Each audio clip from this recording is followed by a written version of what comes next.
남자는 늦은 나이에 장가를 가기로 결심했다. 아니, 사실 단 한 번도 장가를 안 가기로 마음먹은 적이 없었기에 이제 와서 결심이라는 단어를 쓰는 것은 죄책감이 든다.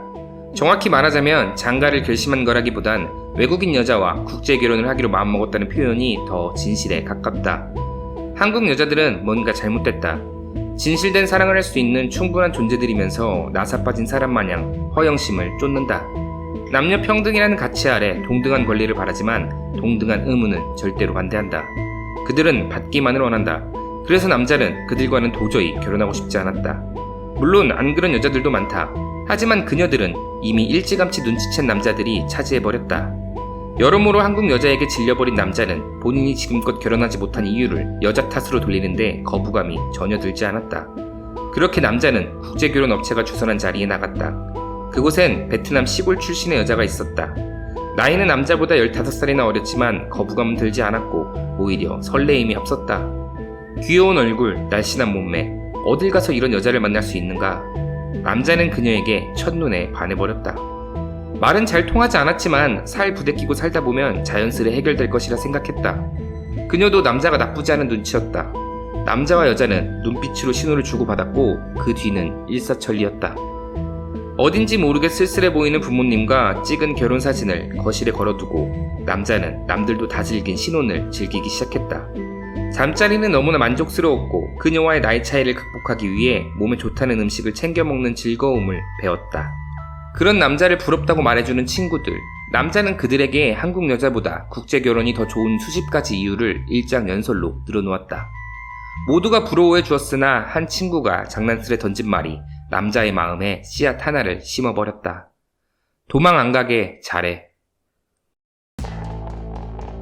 이 말은 남자의 마음 한구석에 자리 잡아 점차 자라나기 시작했다. 여자가 생활비를 요구할 때마다 왠지 모르게 멈칫거렸다. 화장하는 여자의 모습을 지켜볼 땐 혹시 고향에 젊은 애인을 숨겨두진 않았는지 의심이 들었다. 이후 남자의 일상에 국제결혼에 대한 부정적인 정보들이 쏟아져 들어왔다. 젊은 외국인 와이프, 매매혼, 그리고 도망. 남자는 그녀가 창피해지기 시작했다. 남자는 생각했다. 자신은 창피함을 무릅쓰고 가난한 그녀를 먹여 살려주는데 그녀는 자신에게 무엇을 해주는가? 그녀의 어눌한 한국어가 짜증이 났다. 남자는 더 이상 젊은 그녀를 위해 보양식을 챙겨 먹기보단 술을 더 많이 먹기 시작했다. 기억도 나지 않을 만큼 술을 많이 먹은 뒤 자고 일어난 다음 날 그녀는 사라졌다. 며칠이 지나도 연락이 안 된다는 걸 깨달았을 때 남자는 결론을 내렸다. 도망갔구나.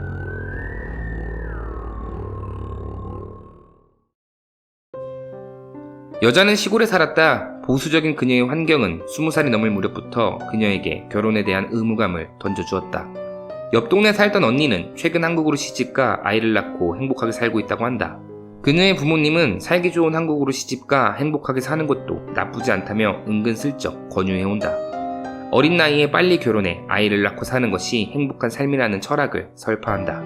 그렇게 여자는 자의반 타의반 떠밀려 국제결혼업체가 주선한 자리에 나갔다. 그곳에서 한국인 아저씨를 만났다. 한국인들은 신기했다. 나이에 비해 생긴 게 다들 어려 보였다. 그리고 이 아저씨의 인상은 푸근하고 선해 보였다. 그의 눈은 너무나 따뜻했다. 그렇게 여자는 따뜻한 눈을 가진 남자와 결혼해버렸다. 남자와의 결혼 생활은 즐거웠다. 여자를 매일같이 예뻐해주고 여자와 오래오래 살고 싶다며 몸에 좋다는 음식을 찾아먹는 모습이 너무나 귀여웠다. 그를 위해서 한국어 공부도 열심히 했다. 하지만 한국어는 너무나 어려웠다.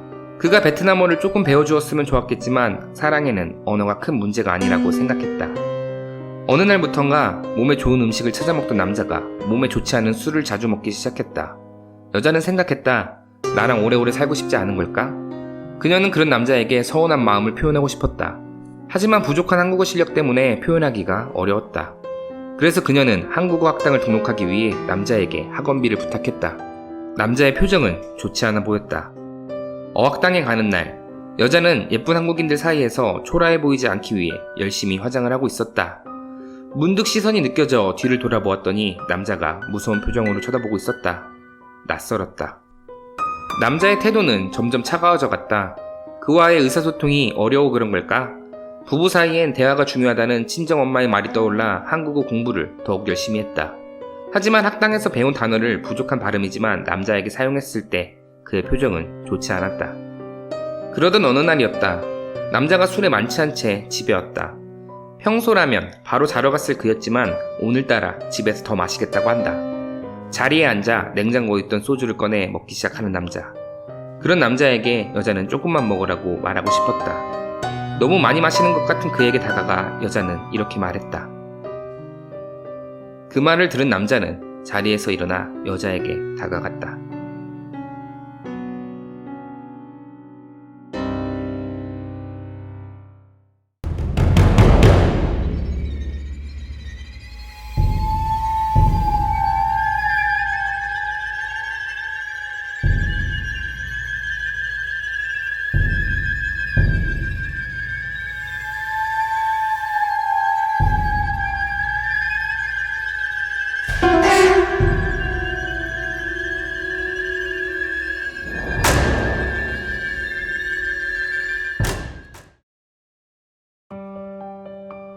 사랑은 무엇일까? 이 진부하고도 오글거리는 질문은 우리에게 대답하고 싶다는 욕구를 지워버린 채 남들을 바라보게 만든다. 행복해 보이는 커플들, 가족들, 그들을 바라보며 아, 저게 사랑이구나 판단 내린다. 그들의 속사정은 보이지 않고 겉표면만 보이기에 불완전한 정답을 얻는 셈이다.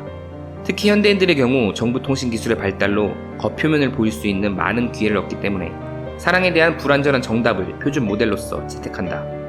채택의 결과 현대인들에게 사랑은 액세서리와 같아진다. 더 예뻐 보이는 것, 더 화려한 것, 혹은 더 비싼 명품인 것을 추구한다. 결국 어느새 사랑은 나를 보여주는 도구로 전락해버렸다. 사랑의 대상에게 있어야 할 무게중심이 나에게 옮겨져 버렸다. 조건 없는 찬미, 대가 없는 찬탄은 동화 속에서나 볼 법한 이야기 같다. 이런 현상들은 현대인들에게 결핍을 만들어낸다. 사랑을 하고 있으면서도 외롭다. 진정한 사랑과 채택된 표준 모델 사이의 괴리가 가슴을 답답하게 만든다. 상대방을 빼고 온 세상을 까맣게 색칠할 수 있었던 능력은 어디로 갔을까? 상대방보다 세상이 더 잘 보일수록 사람은 파괴를 선호하게 되는 것 같다. 위 이야기의 남자처럼. 사랑에 대한 여러분들의 생각은 어떠세요?